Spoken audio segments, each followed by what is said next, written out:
What is the Cat Sith? How has the myth changed over time? And what can this creature tell us about our fear of the unknown? Hi everybody, I'm Nick and this is Beasts of the Old World, a channel that explores ancient folklore, mysteries and mythical creatures from across the globe. If you're fascinated by the mysterious and the unseen, then make sure to subscribe and ring the bell.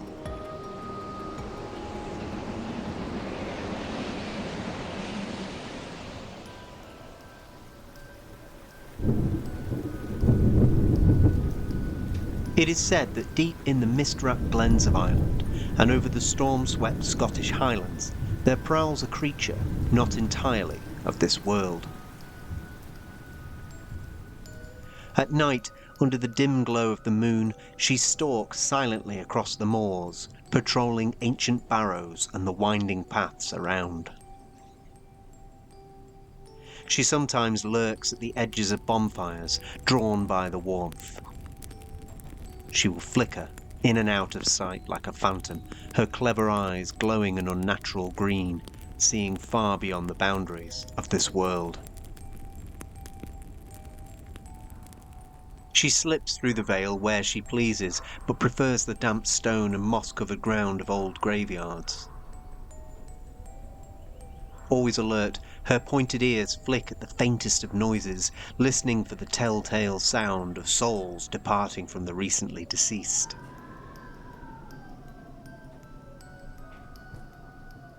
Her thick black fur, matted from centuries of creeping through the thick brambles of ancient forests, is broken only by a small star of purest white upon her chest. This is no ordinary cat. As large as a wolf, she sometimes walks upright on her hind legs alone, her fur bristling like a storm. Under the moonlight, her feline body seems to blur at the edges, slipping between this world and the next, as she walks through the spaces in between. She carries her own chill about with her. She is the Cat Sith, and she hungers not for meat, but for the souls of the dead.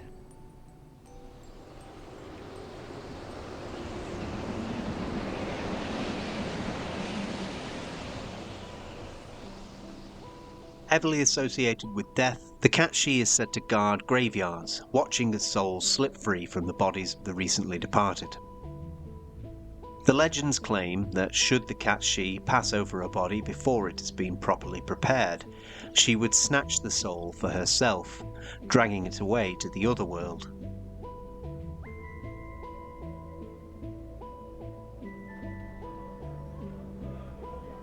It is for this reason that wakes were held in vigil over the dead to ward off the Cat Sith's presence, filling the air with distractions, loud noises, games, riddles, to keep the mysterious creature at bay.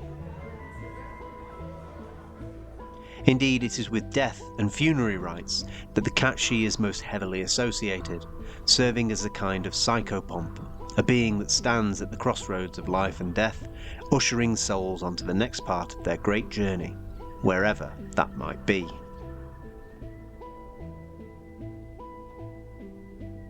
Further proof to this association is the Cat Sith's role in the Celtic precursor to Halloween, Samhain, which is a particularly special day in Cat Sith lore.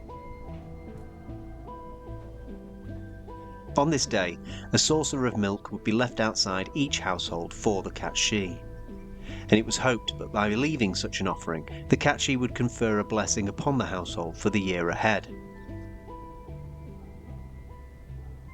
Forgetful households would fare less well, being subject to a year-long curse. In some stories it was said that the household's cattle would be afflicted with this curse too, their udders drying up, unable to produce milk. If the Cat Sith was deprived of milk by a family, then she would do the same to them.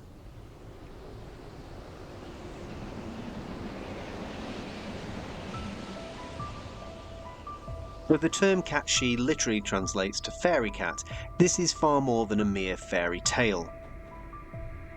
Deeply embedded in Celtic mythology, the Cat Sith, similar to the Banshee, serves as a harbinger of death, and in that role she speaks to something deep within the human psyche, our fear of what lies beyond the grave. It is often said that many reported sightings of the cat Sidhe can, historically at least, be put down to encounters with the Scottish wildcat, which now, following years of habitat loss, interbreeding with domesticated cats, and being hunted as vermin, is sadly thought to be functionally extinct. The closely related Kellis cat is also suspected to have misled people into thinking they've seen this mythical creature for years. That said, there are many descriptors of the cat Sidhe that do not fit with the wildcat theory. While the Scottish wildcat and Kellis cat could be much bigger than your average domesticated cat, the cat Sidhe is reported to be far larger than any known record of either of these creatures. It's often described as walking upon its hind legs alone, and is routinely said to have dimly glowing green eyes. That said, sitting out in the dark of the Scottish Highlands in centuries past is not for the faint-hearted. And when a myth as important and prevalent as the cat Sidhe is deeply rooted in your culture, it isn't difficult to see how people could have made the leap. Indeed, legends often form as real-world observations, feed into human fears and superstitions. Yet there is no doubt in Celtic mythology as to the cat Sidhe's nature. This is not a wildcat, but a creature that walks between worlds, both spectral and physical, and maintains a deep interest in the funerary practices of the living.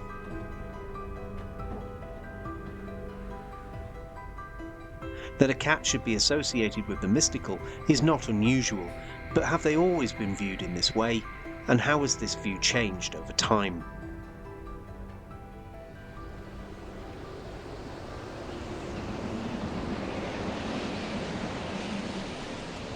From ancient Egypt, where cats were revered as divine, to medieval Europe, where they were demonised as companions of witches, the feline has always had one paw in the mundane and the other in the supernatural. The cat Sidhe is no exception. It embodies this long-standing link between cats and the mystical, yet its role is darker, more foreboding, tied not to domestic life but to the wild, uncomfortable spaces beyond. Graveyards, moors, and the shadowed forests where the human world fades into the unknown.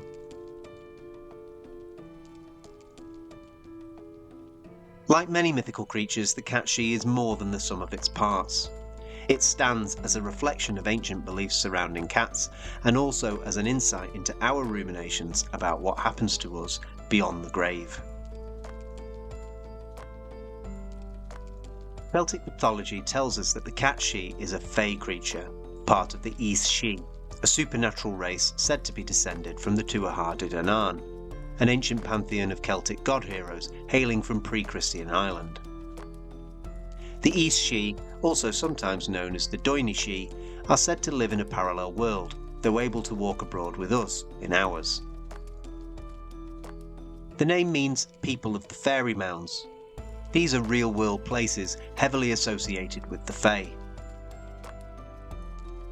Celtic peoples have always held both a deep reverence and fear for Fae creatures, seeing them as both protectors and potential threats, especially during pivotal life events such as death.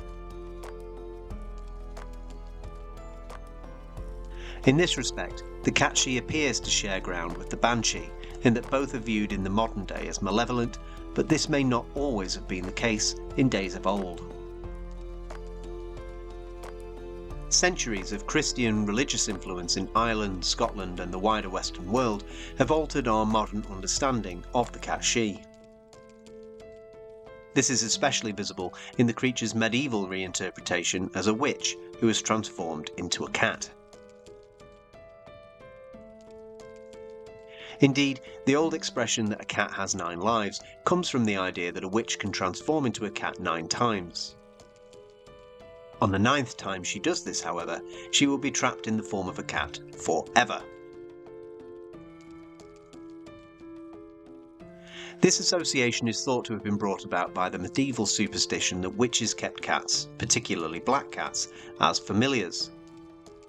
While the familiar may look like a black cat, the superstition was that it was in fact a low-ranking demon that could assume any animal shape. This medieval European obsession with witchcraft and its feline associations have certainly had a heavy influence upon the modern interpretation of the cat-she myth. Indeed, it's likely a major reason for the cat-she being depicted in more modern folklore as being able to walk upon its hind legs. Much like the banshee, who would often take the form of a crow, the cat-she witch hints at a cultural fear of transformation and the blending of boundaries, as well as an anxiety surrounding the idea that anyone might have mystical powers over life and death.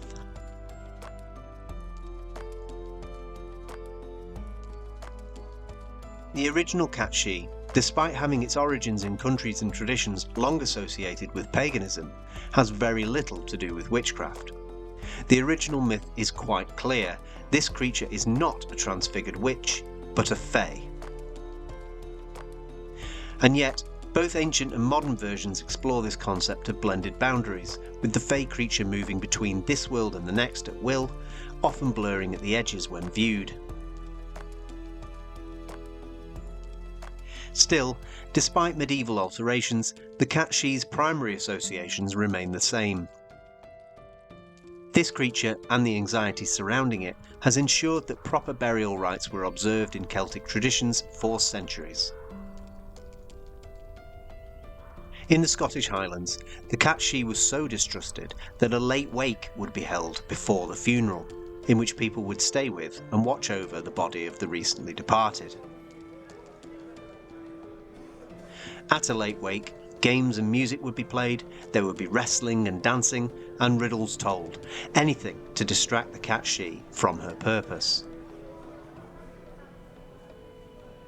If such a wake was not held, or not observed properly, the cat-she would steal the soul of the deceased, yet to make the passage to the land of the dead.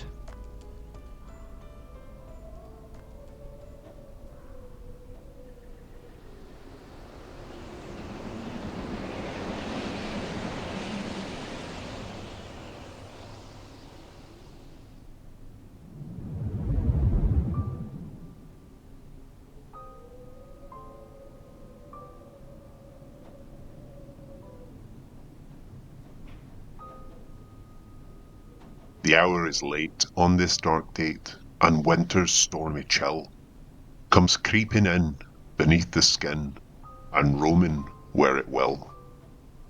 No fire can light my watch tonight, for warmth will bring her near. And though I know she's here, this foe, it's not for me I fear. Nor those here grieving, for they're still breathing, it's not meat she is after. She stares for more ethereal fare, and will keep her back with laughter. Still it's no lark, here in the dark, our purpose is quite grim.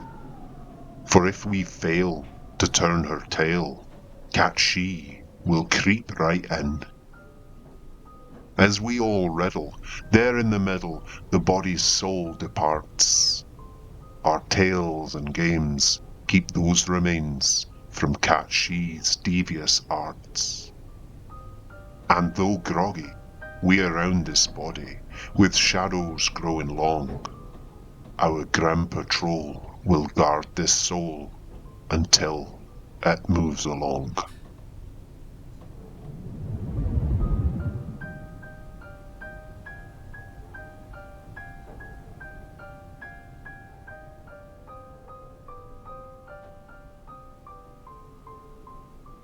As I lay here in the dark, old friends gathered round, all playing games and singing, I dare not make a sound.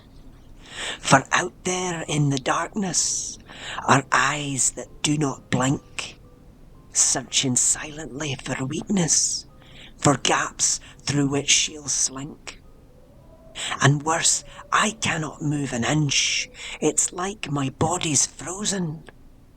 Yet I can see that I should flee, it's me that she has chosen. And now these friends all look at me with sadness in their eyes, and a weight sagging their shoulders that mirth cannot disguise. I cannot help but feeling they're all here for my sake, the truth slowly revealing I'm dead and it's my wake. She'll keep away as long as they stay here and keep my vigil. I see her white star on her chest, her badge, her crest, her sigil. She hunts and prowls and grunts and growls, her eyes glow in the dark. She says, I pray, I bid thee stay, it's not time to embark. Still I know that I must go and make my journey on, but fate dictates that I must wait until the rising sun.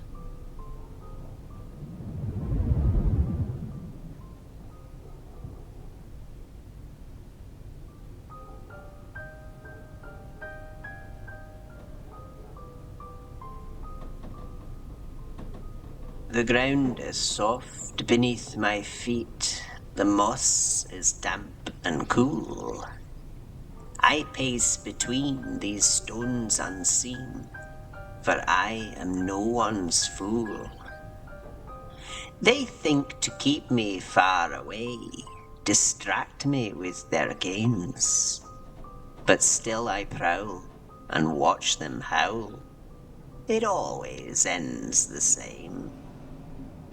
For though they jest, their hearts know best what draws me across the veil.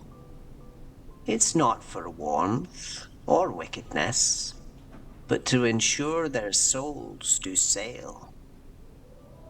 I bear no grudge, no hate, no love. My task is cold and clear. To see the proper rites observed, that's why I linger here. Their souls must go, and I must show the way is free and true. It's not a matter of their will, but what I'm called to do.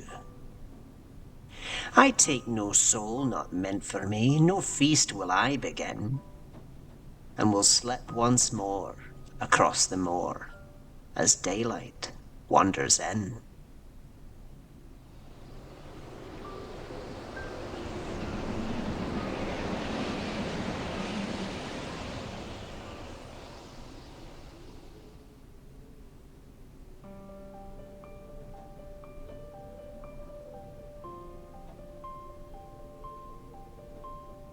At its core, this creature is a symbol of the uncertainty that lurks in the shadows of life, death, and beyond.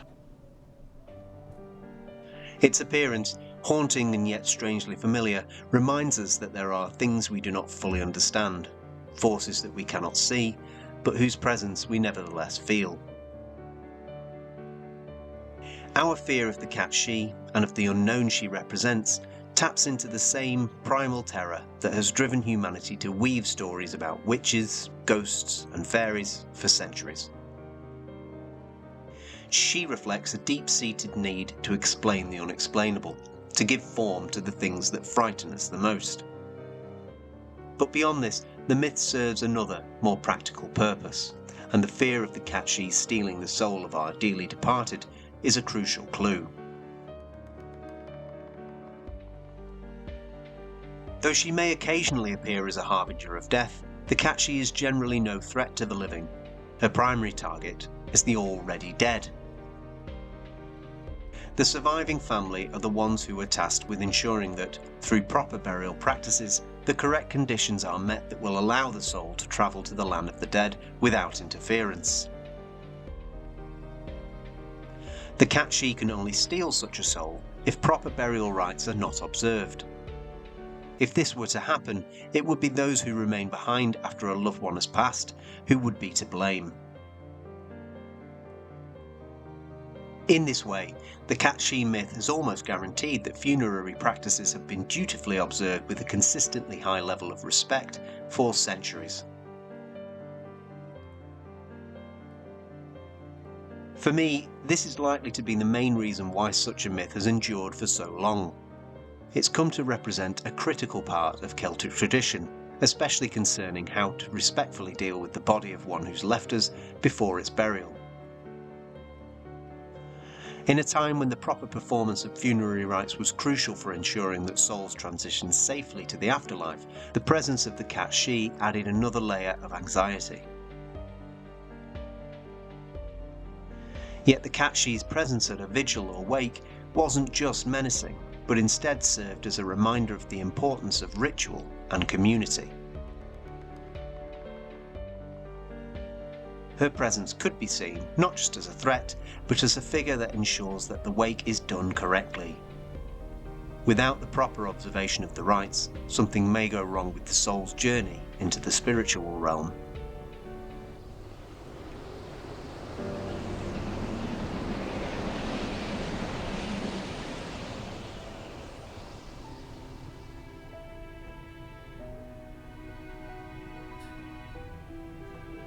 This reveals the Cat Sith's dual nature, not only feared, but respected as a guardian of proper tradition. Beyond this, the Cat Sith myth forces us to come face to face with our own anxieties, not just about death and the unknown, but about the uncanny, the familiar made strange. In many ways, the Cat Sith reminds us that the line between the natural and the supernatural is thinner than we like to admit. Perhaps this is why cats have always been linked to the mystical. Their clever eyes, their cold indifference, suggestive of some hidden understanding, something just beyond our reach. The Cat Sith, more than just a creature of folklore, stands as a mirror to our deepest fears. Fears that, much like the creature itself, walk silently beside us in the shadows, just out of sight.